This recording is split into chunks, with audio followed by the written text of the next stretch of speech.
오늘은 아버지와 아들과 성령의 이름으로 세례를 베풀고 라는 제목으로 말씀을 드려보고자 합니다. 마태복음 28장 18절에서 20절을 보면 예수께서 나와 말씀하여 이르시되 하늘과 땅의 모든 권세를 내게 주셨으니 그러므로 너희는 가서 모든 민족을 제자로 삼아 아버지와 아들과 성령의 이름으로 세례를 베풀고, 성부 하나님은 아들 예수 그리스도에게 하늘과 땅의 모든 권세를 주셨습니다.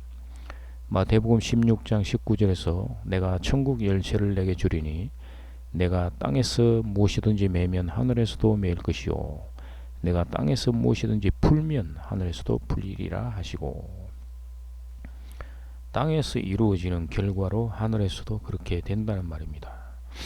예수님이 죄를 사해주는 권세를 성도가 믿으면 하늘에서 그렇게 되는 것입니다.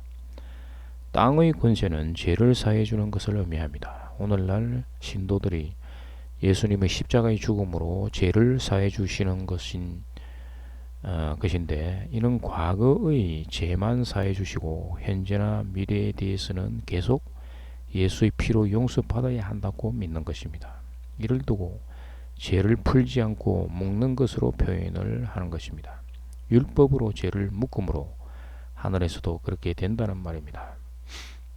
하늘의 권세는 그리스도가 성도에게 하나님 나라가 임하게 하는 것입니다.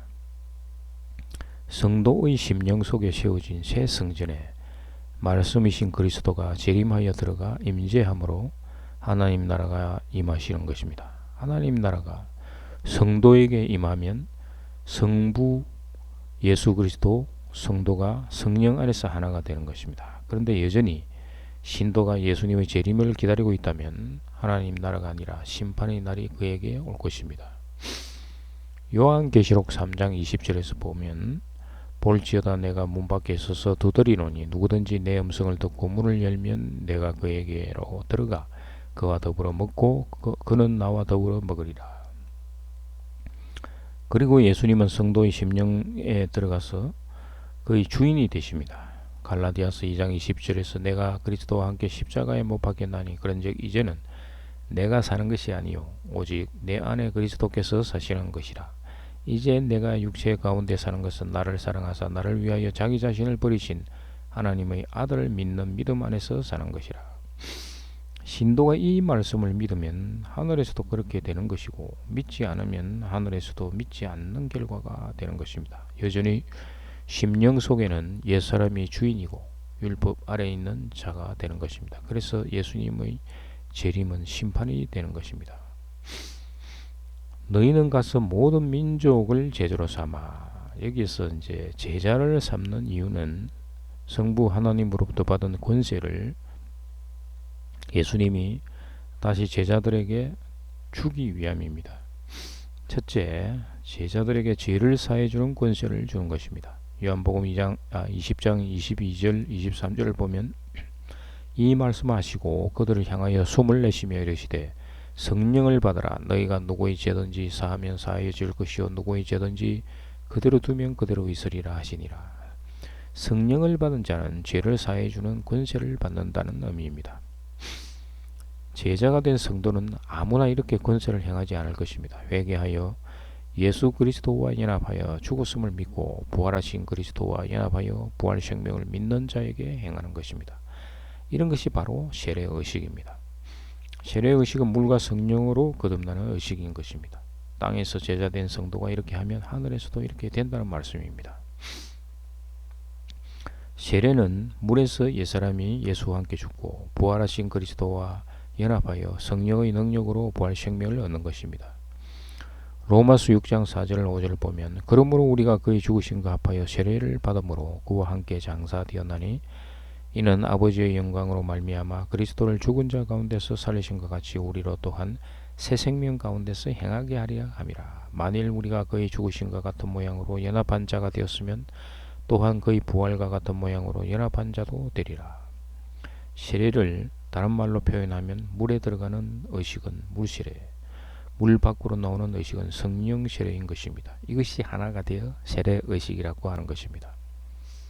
세례를 집행하는 자는 반드시 목사가 해야 한다는 원칙은 없으며 성령 세례를 받은 자가 하는 것입니다. 현재적 부활을 믿지 않는 사람이 행하는 세례의 집행은 완전하다고 할 수가 없는 것입니다. 땅에서 풀지 않으므로 하늘에서도 풀리지 않는 것입니다. 현재적 부활을 믿지 않는 사람은 심령 속의 하나님 나라를 알지 못하기 때문입니다. 심령 속의 하나님 나라는 반드시 성령 세례를 받아야만 알 수가 있는 것입니다. 그래서 세례를 받을 때 이와 같은 의미도 모르면서 받는 세례는 물세례만 받았다는 것입니다. 아버지와 아들과 성령의 이름으로 세례를 베풀고, 아버지의 이름은 히브리어로 하야 아세르 하야이십니다. 출애굽 3장 14절 보면 하나님이 모세에게 이르시되 나는 스스로 있는 자이니라. 또 이르시되 너는 이스라엘 자손에게 이같이 이르기를 스스로 있는 자가 나를 너희에게 보내셨다 하라. 하나님이 또 모세에게 이르시되 너는 이스라엘 자손에게 이같이 이르시기를 너희 조상의 하나님 여호와 곧 아브라함의 하나님 이삭의 하나님 야곱의 하나님께서 나를 너에게 보내셨다 하라.